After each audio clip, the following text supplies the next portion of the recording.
प्यारे बच्चों, कक्षा 8 की इंग्लिश का फर्स्ट जो लेसन था उसका शेष भाग इस वीडियो में है।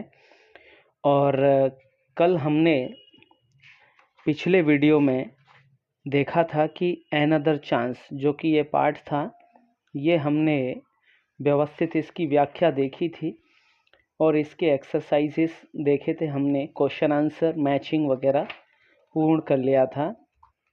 इसके बाद हम पैसेज पर आ गए थे, तो पैसेज से अब आप देखेंगे, यहाँ से पढ़ना स्टार्ट करते हैं। चलिए, let's read the passage carefully.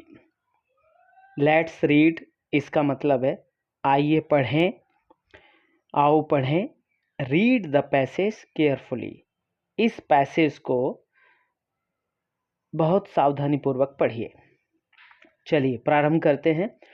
Two crows challenged each other to see which of them could fly higher while carrying sacks of the same size. दो कौवे, टू क्रॉस मीन्स दो कौवे, चैलेंज्ड का मतलब है इन्होंने चुनौती दी।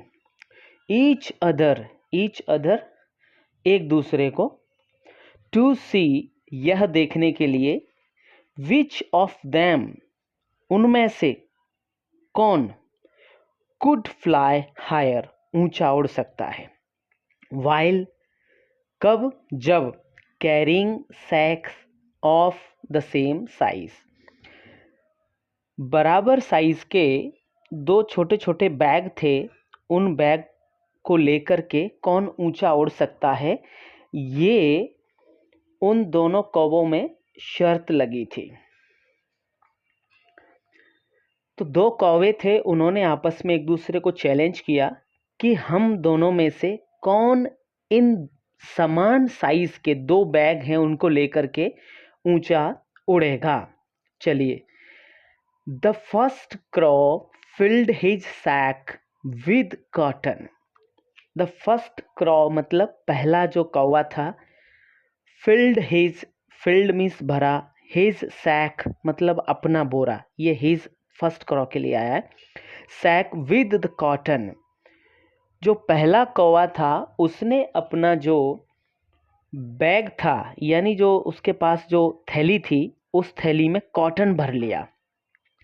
And laughed at the other crow, और दूसरे कौवे पे हंसने लगा। Who had filled, अब हंसने क्यों लगा वो इस लाइन में आएगा। Who had filled his with salt which was much heavier, उसने क्या करा, जो अपना बैग था या उसके पास जो थैली थी उसने नमक से भर रखी थी जो कि ज़्यादा भारी थी। Who had filled, उसने भरी थी, his with salt, उसकी जो थैली थी वो भरी थी, which was, जो कि was थी, much heavier, ज़्यादा भारी थी। यानी जो पहला कौवा था उसने अपनी जो थैली थी या बैग था उसको कॉटन से भर लिया और दूसरे कौवे पे हंस रहा है, दूसरे कौवे पे हंसने लगा, जो कि उसने नमक से भरी थी, जो कि उसकी रुई से, पहले कौवे की रुई से भारी थी। यानी दूसरे कौवे की थैली में उसने क्या भरा, नमक। चलिए, ये देखिए दोनों चित्र हैं, इसमें ये दूसरा कौवा है, वो पहला कौवा, दूसरा कौवा। तो पहले कौवे के बैग में कॉटन था, दूसरे के में नमक था। चलिए, अब क्या होता है, हाउ एवर, जैसे तैसे, when it began to rain, अब क्या हुआ, बारिश होने लगी, बारिश प्रारंभ हो गई। As the second crow had expected, दूसरा कौवा जो था वो उड़ रहा था नमक की थैली लेकर के, पहला कौवा कॉटन के साथ इसका मतलब है पहले कौवे की थैली में वज़न नहीं था और दूसरा कौवा था, उसकी थैली में वज़न था। तो दोनों उड़ रहे थे, तो स्वाभाविक है कि पहले कौवे की जो थैली है उसमें वज़न नहीं है, तो वो तो आराम से उड़ रहा है। और दूसरा कौवा बेचारा थक रहा है जल्दी जल्दी, तो उसको मालूम चल गया था कि पहले वाले कौवे ने साजिश की है, इसलिए वह प्रार्थना करता है। एक्सपेक्टेड मतलब उसने आशा की, ऐसा सोचा कि बारिश हो जाए। When it began to rain, जैसे ही बारिश हुई, as the second crow had expected, दूसरे कौवे ने सोचा था, जैसा अपेक्षा की थी उसके मुताबिक बारिश होना चालू हो गई। The salt began to dissolve, अब क्या हुआ, जो नमक था दूसरे कौवे के बैग में जो नमक था, वह नमक धीरे धीरे घुलने लग गया। The cotton absorbed the rain water, और जो पहले कौवे की थैली थी उसमें रुई थी, तो उसने क्या किया, रुई में बारिश का जो पानी था उसको खींच लिया, एब्जॉर्ब कर लिया, सोख लिया, और उससे उसकी थैली भारी हो गई। एंड बिकेम सो हैवी, और यही बिकेम सो हैवी मतलब उसकी थैली भारी हो गई। That the first crow did not even have the strength to get off the ground and he had to admit defeat. अब क्या हुआ, that the first crow did not even have the enough strength to get off the ground. अब जो पहला कौवा था, did not even have, उसके पास नहीं थी, द स्ट्रेंथ ताकत शक्ति, to get off the ground. अब जो पहला कौवा था तो उसकी थैली में बारिश का पानी भर गया, उससे उसकी थैली में वज़न बढ़ गया और वह अब आराम से नहीं उड़ पा रहा था। तो क्या हुआ कि उसकी थैली के वज़न को सह नहीं पाने के कारण वह ग्राउंड पर गिर गया। And he had to admit, admit का मतलब स्वीकार करना, डिफीट, और उसने अपनी हार स्वीकार कर ली। इस प्रकार पहले कौवे ने जो छल किया था दूसरे कौवे के साथ, तो वो छल अच्छा नहीं था, और दूसरा जो कौवा था वो अच्छा था, और पहले कौवे की हार हुई, दूसरा कौवा जीत गया। अब इस प्रकार इसके कुछ क्वेश्चंस हैं, उन क्वेश्चंस के हम आंसर पहले से ही लिखे रखे हैं, तो उनको आप डायरेक्ट इस कॉपी में देख सकते हैं। ये बच्चों किताब से लिखे हुए सारे प्रश्न हैं, तो उनको हम इस कॉपी में से देखते हैं। What was the challenge, challenge क्या था, the challenge between two crows was who could fly higher while carrying sacks of the same size. Challenge ये था कि दोनों जो कौवे थे, उन दोनों कौवे में से कौन सा कौवा बराबर साइज की थैली लेकर के ऊंचा उड़ेगा।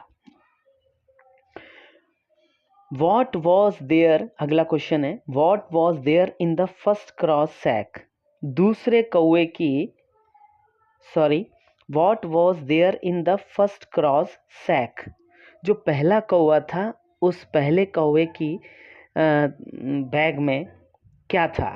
तो there was cotton in the first cross sack, जो पहला कौवा था उस पहले कौवे की बैग में कॉटन था। अगला question, what was there in the second crow's sack, दूसरा जो कौवा था उस दूसरे कौवे की बैग में क्या था। तो there was salt in the second crow's sack, दूसरे कौवे की बैग में सॉल्ट था, नमक था। सॉल्ट मीन्स नमक। अगला क्वेश्चन है, हु वॉज एक्सपेक्टिंग रेन, अच्छा बारिश के बारे में कौन सा कौवा सोच रहा था कि बारिश हो जाए जल्दी से। तो the second क्रॉ was expecting the rain, दूसरा कौआ सोच रहा था कि बारिश हो जाए। हु वॉज डिफीटेड, किसकी हार हुई? द फर्स्ट क्रॉ वॉज डिफीटेड, पहला कौआ हार गया और दूसरे कौए की जीत हुई। अब बच्चों इसके बाद ये लेट्स राइट, हमारा ये जो अगला क्वेश्चन है लेट्स राइट, इस पे पैराग्राफ बनाना है। ये वर्ड्स दिए गए हैं, इन वर्ड्स के आधार पर हमको पैराग्राफ लिखना है। तो वह पैराग्राफ हम ये लिखे हैं, तो इसमें से आप ये पैराग्राफ लिख लेना। ये व्यवस्थित आप पूरा पैराग्राफ लिख सकते हैं। इसके बाद एक अगला क्वेश्चन बचता है, लेट्स डू इट, ये टेबल वाला। तो ये क्वेश्चन में कोडिंग है, ABCD को 1 2 3 4 5 दिया गया है, इस हिसाब से इनकी कोडिंग, जैसे 14 है यहाँ पर, तो 1 2 3 4 5 6 7 8 9 10 11 12 13 14, 14 पे क्या आ रहा है? N, तो ये N आ जाएगा यहाँ पर, इसके नीचे क्या आ जाएगा? N। और अगला क्या है? 5, 1 2 3 4 5, 5 पर क्या आ रहा है? E, तो इसके नीचे E आ जाएगा। 22 पर क्या आ रहा है? 22 पर V आ रहा है, तो V आ जाएगा। 5 पर वापस E आ रहा है, तो E आ जाएगा। और 18 पर क्या आ रहा है? 18 नंबर पर आ रहा है R। इस प्रकार एक वर्ड बन गया नेवर।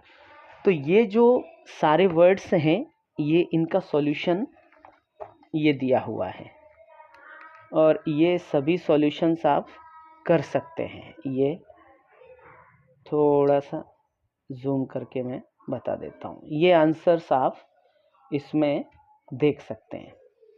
और लास्ट में बच्चों